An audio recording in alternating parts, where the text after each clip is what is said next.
देखिए प्रतिशत में हमने टाइप 9 तक कर लिए थे, आज हम टाइप 10 करेंगे वेन आरेख से संबंधित। तो पहला क्वेश्चन देखिए। पहला क्वेश्चन क्या है? एक समारोह में 60% लोग चाय पीते हैं और 80% लोग कॉफी पीते हैं, तो ऐसे कितने प्रतिशत लोग हैं जो दोनों पीते हैं? तो देखिए क्या करो, सबसे पहले तो दोनों को जोड़ दो। 80% प्लस 60% कितने हो गए? 140% हो गया। अब इसमें क्या करो, 100 घटा दो। तो 140% माइनस 100%, तो कितना आया? 40%। तो 40% कौन हो गए? 40% वो हो गए जो दोनों पीते हैं। तो अपना आंसर क्या हो गया? अपना आंसर हो गया डी हो गया। अगला क्वेश्चन देखिए अब।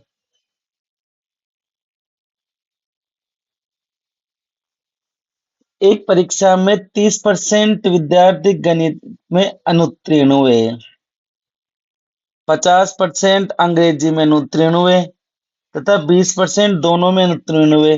तो दोनों विषयों में उत्तीर्ण होने वाले विद्यार्थी, अब देखो इसको कैसे करेंगे। इसको अपन वेन आरेख से करेंगे। कैसे? देखो वेन आरेख से ऐसे करना है। सबसे पहले दो गोले बनाओ। तो ये तो गणित हो गया, मतलब मैथ हो गया, और ये अंग्रेजी मतलब इंग्लिश हो गया। अब सबसे पहले बीच वाला क्या है? बीच वाला दोनों में जो कॉमन होता है वो लिखते हैं। तो 20% दोनों में अनुत्तीर्ण हुए, तो यहाँ तो 20 आ जाएगा। अब देखो 30% विद्यार्थी गणित में, तो ये 30% है, लेकिन 20% तो इसमें आ गया, तो ये कितना बचा? 10 बचा। अंग्रेजी में कितने हैं? 50। तो अंग्रेजी में 50 है, लेकिन ये इस गोले में भी 20 तो आ गया, तो अब कितना बचा? 30 बचा। तो देखो, अब देखो क्वेश्चन के हिसाब से हमने सेट कर लिया कि 20% तो देखो दोनों में हो गए अनुत्तीर्ण, और 30% गणित में। तो देखो यहां से देखोगे तो 30% गणित में हो गए, 50% अंग्रेजी में हो गए। अब देखो क्वेश्चन क्या पूछ रहे हैं। तो दोनों विषयों में अनुत्तीर्ण उत्तीर्ण होने वाले, तो पहले तो टोटल अनुत्तीर्ण कितने हुए? 10 प्लस 20 प्लस 30, कितने हो गए? 60%। 60% टोटल ये क्या हो गए? अनुत्तीर्ण हो गए। तो उत्तीर्ण कितने हुए? 100 माइनस 60, तो कितने हो गए? 40%। तो 40% क्या हुए? उत्तीर्ण हो गए। तो आंसर अपना क्या हो गया? ए हो गया। अगला क्वेश्चन देखिए अब।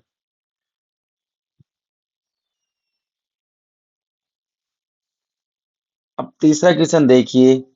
एक परीक्षा में 60% विद्यार्थी अंग्रेजी में, 55% विद्यार्थी गणित में, 35% विद्यार्थी दोनों में उत्तीर्ण हुए। यदि दोनों विषयों में अनुत्तीर्ण 160 है, तो परीक्षार्थियों की संख्या। अब देखो सेम वैसे ही करना है, सेम वैसे ही गोले बनाने हैं अपने को।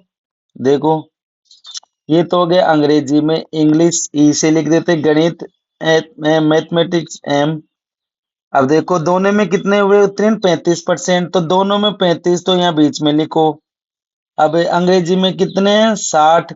तो 35 तो ये इसमें आ गए, तो बचे कितने? 25 बचे। गणित में कितने हैं? 55। तो 35 तो यहाँ आगे बचे कितने? 20 बचे। अब देखो तो दोनों विषय में उत्तीर्ण कितने हो गए? देखो 25 प्लस 35 प्लस 20, कितने हो गए ये? 80। तो 80% तो क्या हुए? ये उत्तीर्ण हो गए। तो अनुत्तीर्ण कितने हो गए? 100 माइनस 80, कितने बचे? 20%। तो दोनों विषयों में देखो अनुत्तीर्ण कितने? 160 दिया हुआ है, तो 20% का मान कितना दिया हुआ है? 160। तो 1% का मान कितना हो गया? 80 हो गया। निकालना क्या है? परीक्षार्थियों की संख्या। तो परीक्षार्थी कितने टोटल? 100%। तो 100% का मान कितना हो गया? 80 इंटू 100। यहाँ पे क्या है? एक जीरो नहीं आएगी, ये 8 ही आएगा। यहाँ पे कितना आएगा? 8 ही आएगा। तो यहाँ पे 8 से गुणा करेंगे, तो कितने हो गए? 800 हो गए। तो 100% का मान कितना हो गया? 800 हो गया। देखो आंसर क्या आ गया अपना? डी आ गया। देखिए चौथा क्वेश्चन देखिए, एक गांव में 82 परिवारों के पास एक गाय है, 40% परिवारों के पास एक भैंस है तथा 32% परिवारों के पास गाय भैंस दोनों है। यदि कुल परिवारों की संख्या 160 है तो ऐसे कितने परिवार है जिनके पास एक भी गाय भैंस नहीं है। तो देखो इसको वही वेन आरेख से करेंगे हम। वेन आरेख से क्वेश्चन बिल्कुल इजी हो जाता है। देखिए ये तो गाय हो गया, तो यहाँ पे गाय लिख दो और यहाँ पे क्या लिख दो, भैंस लिख दो। अब देखो 32% परिवारों के पास गाय भैंस दोनों है, तो यहाँ पे सबसे पहले 32 लिखो। अब 82% परिवारों के पास गाय है, तो गाय 82% के पास है और भैंस 40% की। तो देखो ये 82 में से 32 घटाएंगे तो कितना बचा, 50। और इधर 40 में से 32 घटाएंगे कितना बचा, 8। तो अब देखिए कुल कितने हो गए ये देखो कुल कितने हो गए, क्या निकालना है हमें, कितने परिवारों के पास एक भी गाय भैंस नहीं है। तो देखो 50 प्लस 32 प्लस 8 कितने हो गए, ये 90। तो 90% तो वो हो गए जिनके पास, किसी के पास गाय है, किसी के पास भैंस है और किसी के पास दोनों है। तो हम निकालेंगे हम, एक भी गाय या भैंस नहीं है, तो वो क्या हो जाएगा, 100 में से 90 घटा देंगे तो कितना आएगा ये, 10%। तो 10% लोग ऐसे हैं जिनके पास एक भी गाय भैंस नहीं है। अब हमें संख्या निकालनी है, तो कुल परिवारों की संख्या कितनी दी हुई है क्वेश्चन में, 160। तो देखो 100% का मान कितना है, 160। तो 1% का मान कितना हो गया, देखो 10% का मान कितना हो गया, एक जीरो से एक जीरो कितना हो गया, 16। तो हमें 10% ही निकालना है, तो 10% का मान कितना आ गया अपना, 16 आ गया। तो ऐसे परिवार कितने आ गए, 16 परिवार। तो आंसर क्या आ गया अपना, बी आ गया। अगला क्वेश्चन देखिए, पांचवा क्वेश्चन। एक परीक्षा में 26% उम्मीदवार राजनीति में, 46% अर्थशास्त्र में असफल रहे, जबकि 12% दोनों विषयों में असफल रहे। तो दोनों विषयों में उत्तीर्ण होने वालों का उत्तीर्ण प्रतिशत ज्ञात कीजिए।